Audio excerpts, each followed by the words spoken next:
The Crothian delegation had laughed when Arya Kalan volunteered for nursery duty aboard the Twilight Convergence. To them, caring for offspring was the domain of the weak, those too frail for combat, too slow for hunting, too soft for survival. Their species had evolved under 3 suns on a world where only the strong bred and only the ruthless led. The human chooses children? Commander Vesh had sneered, her mandibles clicking with amusement. Perhaps her kind lacks the spine for real work. Arya had simply smiled, adjusting the sling across her shoulder where a forlorn cub barely 3 cycles old dozed against her chest. Around her, a dozen other younglings from 6 different species played, ate, and learned under her watchful eye. She fed them, she sang to them, she bandaged their scrapes and soothed their nightmares. The Crothians called it weakness. They didn't understand that humans had evolved differently. On Earth, the strong protected the vulnerable, not out of obligation, but out of an instinct so deep it preceded language itself. Humans had climbed to the top of their food chain not by abandoning their young, but by defending them with a ferocity that made predators think twice. For 3 months, Arya endured their mockery. She worked the nursery shifts that others avoided, the long nights, when homesick cubs cried for parents stationed light years away. The difficult feedings, the educational programs that required patience the warriors found unbearable. She did it without complaint, her only weapons being soft words and softer hands. Then Warlord Kor arrived. He came aboard the Twilight Convergence during a diplomatic crisis, his warship bristling with weapons that made even the Crothian warriors nervous. Kor was a legend among his people, a Threxian warlord who had conquered 12 systems and broken 17 treaties. He stood 9 feet tall, his exoskeleton covered in scars from 100 battles, each one a story of violence. The negotiations lasted 3 days. On the 3rd night, Kor toured the station with Commander Vesh, his compound eyes assessing every corridor, every system, every potential weakness. When they passed the nursery observation window, he stopped. "Cubs," he rumbled, his voice like grinding stone. "Unguarded." "Not unguarded," Vesh corrected. "The human tends them."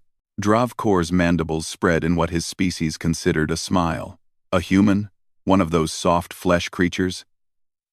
This station is even weaker than I thought." He moved toward the nursery entrance. Vesh's hand twitched toward her weapon, but protocol held her back. Kor was a diplomatic guest. He couldn't be stopped from simply looking. She followed him through the door, her unease growing. Inside, the lights were dimmed for sleep cycle. 12 cubs lay in various stages of rest. Some in hammocks, some in thermal pods. One small diluvian curled in a nest of synthetic moss. Arya sat in the center of the room, a Crothian youngster asleep across her lap while she read a datapad. Her voice barely above a whisper as she murmured an earth lullaby. Kor's footsteps were not quiet. The cubs stirred, but didn't wake. Arya had learned to shield them from sudden noises with white noise generators. But she heard him. Her head lifted, and in the dim light, her eyes found his. "Warlord Kor," she said softly, still not moving lest she wake the sleeping cub. "Can I help you?" "I wish to see the young ones," he said, taking another step forward. "It has been long since I observed other species' offspring." Arya's expression didn't change, but something shifted in her posture. "They're sleeping," she said. And though her voice remained gentle, there was iron underneath. "I'll have to ask you to come back during waking hours." Kor laughed, a chittering sound that made Vesh's spine stiffen. "You ask me? Human? I go where I please." He took another step. Arya stood in one fluid motion, cradling the Crothian cub against her shoulder so smoothly the youngster barely stirred. She placed the child in a nearby sleeping pod, sealed it, and turned to face the warlord. She was barely 5.5 feet tall. He towered over her by more than 3 feet, outweighed her by 400 pounds, and had killed trained soldiers with his bare claws. "Warlord," Arya said, and her voice was no longer gentle. "I will ask you once more. Leave. Come back during waking hours, and I will personally give you a tour. And if I refuse?" His mandibles clicked with amusement. "Then I'll make you leave." The temperature in the room seemed to drop. Vesh's hand moved to her communicator. ready to call security. But she found herself frozen. Watching, Dravkor laughed again and reached toward a nearby pod, as if to demonstrate his authority. Arya moved. Later, Vesh would struggle to describe what she witnessed. The human didn't draw a weapon, there were none in the nursery. She simply acted. Her hand struck Dravkor's reaching claw with a precision that made his entire arm spasm. Before he could react, she'd pivoted, using his own momentum against him, and suddenly the warlord, the unconquered Dravkor, was on his knees, with Arya's arm locked around his throat, in a hold that cut off blood flow without crushing his windpipe. "These children," Arya whispered directly into his auditory organ, "are under my protection. You will not disturb their sleep. You will not threaten them.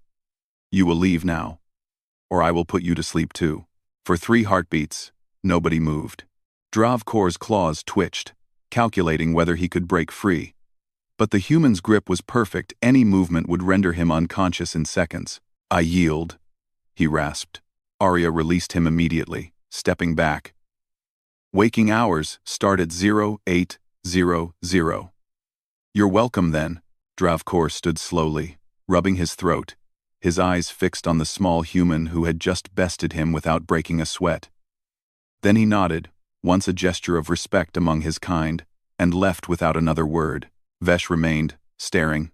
"Commander," Arya said, returning to her chair and retrieving her datapad as if nothing had happened. "Was there something else?" Vesh's mandibles worked silently. "No. Nothing." As she left, Vesh heard Arya resume her lullaby, her voice soft once more, gentle as she soothed a cub who'd stirred during the commotion. The next morning, Dravkor did return at 0800. He spent an hour in the nursery, watching Arya work with a quietness that startled everyone. Before he departed the station, he made one final request to speak with her. "You are a warrior," he told her simply. "No," Arya corrected, a forlorn cub playing with her hair.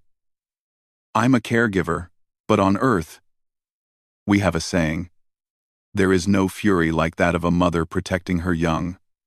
These aren't my biological children, Warlord. But they're children, and that's enough." Dravkor nodded slowly. "I understand now why humans won their wars.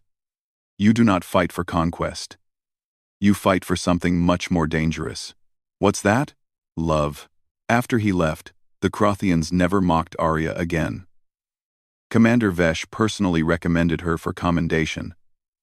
And the story spread through the fleet like wildfire. The human who fought a warlord for the sake of sleeping children became legend. But Arya barely noticed. She had cubs to feed, stories to read, and nightmares to chase away. After all, that's what humans did best.